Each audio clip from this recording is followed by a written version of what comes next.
Kim Jung Gi is an art god, and rightfully so. When I was a younger kid, I was really inspired by his ability to draw freely in space without using any grids, and him having to make it look so realistic made him sort of get the grid into his head. And now it's not really an illusion. If you draw lines over Kim Jung Gi's work, they intersect at a vanishing point so far away that no human can realistically think about the picture in that sort of sense and draw it without that invisible grid. But there is a method that you can use to emulate his experience, and the method doesn't really require the amount of experience that he has. There are in fact 3 methods that I spent the last 3 years obsessively developing, each more effective than the other. But you need to know the first 2 methods to get to the third one, which is the most effective, so watch these 5 minutes fully. At the end, I will give you some tips which are very necessary if you want to make full illustrations like him. And the first 3 methods will just cover perspective drawing in a much more broader sense in the way Kim Jung Gi does. So let's start it right now, shall we? In 3, 2, and 1. We're starting with a bang. Bang! Okay, so this is some application of the first 3 methods, and this is basically somebody in a train station sitting down. I took 3 examples to actually show you, and I drew the most recent one right now. And this is the Kim Jung Gi style, I guess, of doing things. And although my style is not comparable to him, I learned to draw freely in space. Amma! Hi there again. This is my sketchbook, and I think it would be nice if you brought yours and we sat along and practiced. Because, yeah, it's a really small thing, and it will help you remember what we talk about in this video, okay? Bring your sketchbook. First, I'm going to start the first method, and the 5 minutes start right now, okay? Let's go. First of all, what is perspective? It's basically saying that 2 lines that go back to one point are parallel to each other. And that means you can make a plane pretty much by making any 2 random lines meet any 2 other random lines in a really random way. And that's the basic idea of this method. Now this line and this line are angled in different ways to each other.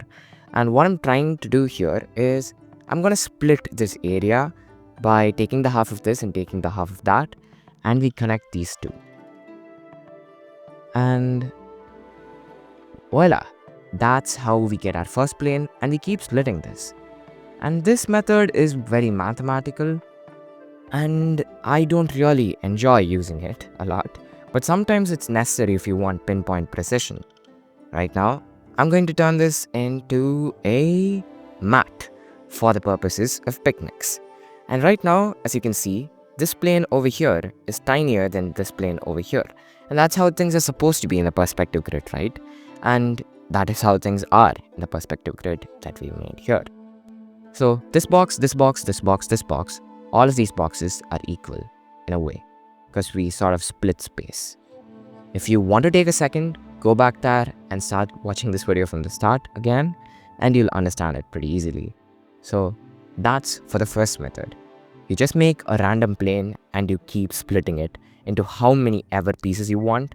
And you can also do this in any axis, and you can make a box like this. Pretty cool, isn't it? I think it is. And that's about it for this part. For the next method, we have the oval method. I didn't really come up with any better name to call it than that, but right now we're gonna draw a kettle, you and me, that is. So first you draw a top oval, and then you go to the bottom and you angle the oval in a way in space such that it's a little bit lesser in, size on the top. Actually, I messed that up really badly, sorry. And right now, 2 lines. These sort of indicate the perspective of the thing. And once you're done doing that, you'll realize that this and this line are going to meet at some point infinity, let's just say. But you don't actually need to do that. You can actually use the curvature to draw whatever the hell you want, and it'll still look 3D. And you have to really get better at this through practice, but this is the basic idea. I'm splitting the cylinder. Now we're going to draw a kettle, remember? So the kettle has a top and the kettle has a handle, at least the one that we use at home. I mean, every kettle needs to have a handle. Like, how else are you going to carry the thing? So this is the button that's used for heating, I guess. And this is the button that is used for heat control, not remote. And this needs to be a dial. 1, 2, 3, 4, 5. So that would mean I shade this part over.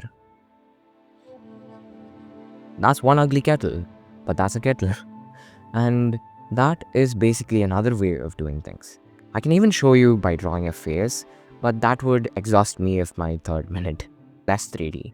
But I can show you one where I actually used it. And this looks a lot more third dimensional, right? And that's the whole point of these two methods. They make it look more third dimensional. And we're finally at the third minute, I believe, which is going to be the combined method. Right now, you notice that any two lines that are angled towards each other are going to meet each other at one point. Now, you see a sort of an infinite area that this creates, right? And now, what I want you to think about is try splitting that infinite area in half. And split that into half. And split that into half. And so on. Now, after that, at one point of time after you do enough practice, you're going to be thinking in this space. Now, you draw a head. Okay, now that that's done for, we get a little bit lower. And these are for the eyebrows. Eyebrow 1, eyebrow 2, let's just say. That was a really bad example, but you get it right. We're out of time. And one eye and the other eye. So, once you start practicing, your mind will start thinking, okay, this line over here, this eyebrow line, it's a straight line. So for the nose straight line, I'm going to angle it so that it reaches some point. And this does not have to be very accurate for people to be fooled by your illusion. You just have to make it look like the lines are angled enough so that they appear kind of realistic, okay? Once you're in the ballpark of that, you can start freely doing whatever the hell you want in the perspective grid, and nobody bats an eye if you make a mistake. You become so perfect that that becomes the case, yes. And yeah, that is our terrifying zombie human. I'm gonna make both of his eyes look different ways. And let's have some rashes on his face, okay? I've been playing some Dying Light recently. This might be an effect of that. Okay, that's about it for the three methods. I'm going to take a refresher at them, and I'm going to give you my final tips while I talk to the camera. 1, 2, and 3. Now, I want you to think about what we did in all of those three methods because it was quite fast and I went very fast there. So, now, take some time to process it all. And once you're done processing, you can unpause the video and, just look at me talking some tips for you.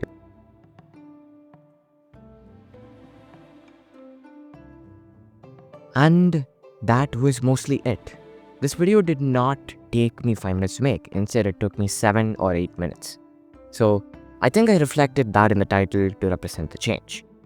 And now, lastly, I'm gonna give you this 1 minute worth of tips that is going to save you a lot of time when you are actually drawing full illustrations. First of all, you need lots of practice and breakdowns of other real illustrations with these 2 or 3 methods that I talked about. And when you are actually trying to draw, you're gonna have to think about proportions. How many heads is this body? And does this guitar look like it would fit in this guy's hand if I put it about this long? Or is the length very inaccurate? And once you take a look at a lot of objects in real life and photos and stuff, and you start practicing with these methods, your brain will get an idea of the proportions together. And this is what I meant that the last minute worth of tips is going to help you a lot. Because when I did this out of proportions, I still got the perspective right, but the proportions were very, very wrong. So once you do that practice and cop a feel for it, very bad words, I'm going to stop using that again. And once you cop a feel for it, you're going to sort of process things better and make a lot of better illustrations. That's about it for this video. Liked it? Then like it. If you didn't and you didn't get lots of value out of it, just leave the video right here. And that's about it.